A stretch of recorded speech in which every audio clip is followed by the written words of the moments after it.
I recently read an incredible book called Can't Hurt Me by David Goggins. He brought me through what he experienced to become a Navy SEAL. Goggins is everything coined by the term true grit. He became an ultra runner, finishing the 135-mile race in Death Valley during the height of summer. An ultra runner is someone who runs very long distances beyond your standard marathon, which is 42.195 kilometers. He pushed his body to run 135 miles in 32 hours and continually did 1,000 push-ups before breakfast, while breaking the pull-up world record by doing 4,030 pull-ups in 17 hours. On top of that, as amazing as you might think these feats of endurance were, what's even more amazing, he did all of these feats not realizing he had a hole in his heart, reducing his aerobic abilities. He accomplished everything by developing what he referred to as a calloused mind. In his book, he explained that when he was out to break the world record for pull-ups, he developed a lot of friction between his hands from the pull-up bar. His palms built up thick calluses, which protected his palms with hardening skin, killing the pain. He said this same principle applies to your mind. You'll build up mental friction by going against your mind's need for comfort. Instead, you will thrust yourself into intense physical and intellectual challenges and gradually callous over your fear of discomfort and increase your tolerance to pain. He believes life is like boxing. The first time you're punched in the chin, it hurts like hell. But if you keep going back into the ring, you develop a mental tolerance to absorb 100 punches from your stronger opponents after a few years. After you callous your mind, he said that you learn to take a hell of a lot more than one punch. You must start by calibrating your mind. You have to start craving discomfort. Every day you should look for opportunities to make yourself uncomfortable. As an example, if it starts raining, go for a run. If you had a long day at work, go to the gym and take on the hardest workout you've done all month. Another example is that if you don't want to study, lock yourself in a quiet room and don't leave until you've written 10 pages of notes. When you crave discomfort and pursue painful but rewarding experiences, you're not a masochist, you're just trying to master your fear of pain. In his early 20s, Goggins feared pain and constantly sought comfort. This led him to a miserable job spraying cockroaches and rewarding himself with large chocolate shakes and a box of Hostess donuts at the end of each shift. Before he knew it, he weighed 290 pounds and was too ashamed to even look in the mirror. In his pursuit to avoid pain, his internal pain kept growing.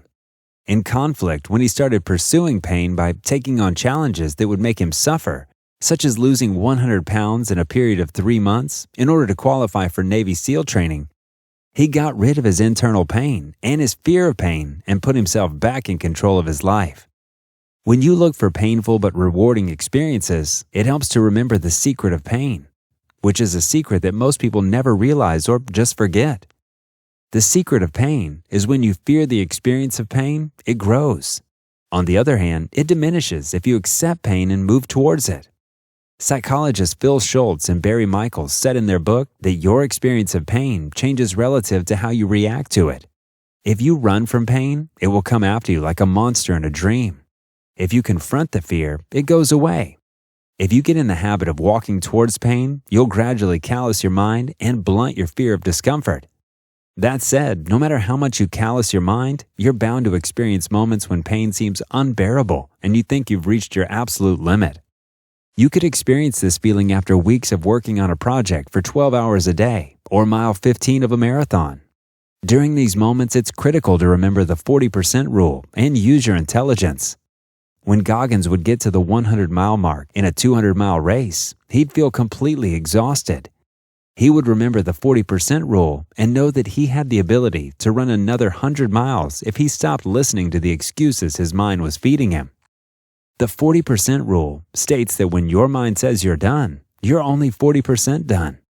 If you look deeply into yourself, you'll find that you have not even tapped into half of what you're capable of.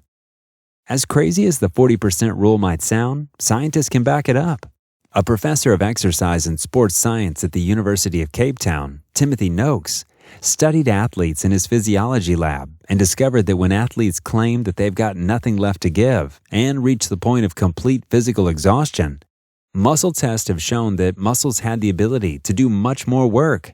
It turned out that the urge to quit was not caused by muscle fatigue, but due to an overly protective brain telling his body to stop. Fatigue should no longer be considered a physical occurrence, but instead a sensation or emotion. The next time you feel totally exhausted, your brain convinces you to stop. Remember that the first sign of exhaustion is usually a falsehood. You have a huge reserve of energy that you've not tapped into. Dig deep, finish your 60% reserve, and tap into 5% of it at a time. When you're doing push-ups and your brain starts to complain, remember the 40% rule and squeeze out one more set, and then again and again.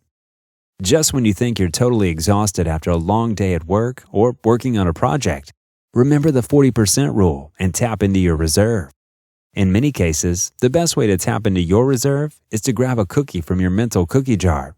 When Goggins started ultra running, he joined a 24-hour race around a 1-mile track with absolutely no training. He weighed 260 pounds, which is too heavy for a long-distance runner, let alone trying to finish a 100-mile race within 24 hours. When he hit the 70-mile mark, his kidneys were failing. He'd broken all his small bones in his feet and lost all his toenails. The pain was unbelievable, so at that moment he had to dig deep into himself to finish the race. He recalled his past at a time when he had to study 3 times as hard to overcome a learning disability and graduate from high school. He remembered when he had to lose 100 pounds in a matter of 3 months to qualify for Navy SEAL training. He also recalled the time he had to go through Hell Week on 2 broken legs. He said this was not just flashbacks he wandered through in his memory files. He actually tapped into his emotional state and how he felt during those victories. By doing so, he accessed his sympathetic nervous system. His adrenaline took control and the pain faded away, and his pace picked up. He began swinging his arms, increasing his stride and moving through the pain. We all have a mental cookie jar loaded with cookies that will give us fuel during times of intense pain. Each cookie represents a time in our lives when we had to face intense struggles and overcome the odds to taste success. A cookie can be large. Possibly you overcame a speech impediment, made it through college, or dropped a bad habit. Other times cookies can be small, like the day you turned off your phone to study for 30 minutes for an exam. You washed the dishes, even though you didn't want to. That's a cookie. Goggins made his way around the 1-mile track. Every step with a cookie, and each lap was an even larger cookie filled with delicious chunks that fueled him to the 100-mile mark. Goggins said remembering you've been through difficulties before and always managed to survive to fight another day will shift the conversation in your head. It allows you to control, manage doubt, and remain focused on taking each step necessary to achieve the task at hand. Just remember that when pain hits and tries to stop you from reaching your goal, don't shake your fist, pull out a cookie and let it feed you. When you want to find David Goggins' true grit, start by doing something you hate doing every day to callous your fear of discomfort. When the pain becomes unbearable and you encounter your first urge to quit, keep in mind the 40% rule and dip into your cookie jar to find the energy you need to push forward and break through your mental barriers. As Goggins said, if you want to master your mind, you'll have to become addicted to hard work because your passion, obsession, and talent are only useful tools. You must have the work ethic to back them up. This was the powerful message that I got from Can't Hurt Me by David Goggins. This is one of the most inspiring, captivating books I've read in many months. I highly recommend you pick it up.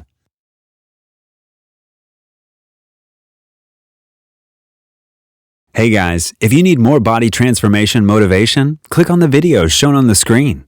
Also make sure to subscribe and enable all notifications to help you go from fat to fit and achieve the best shape of your life.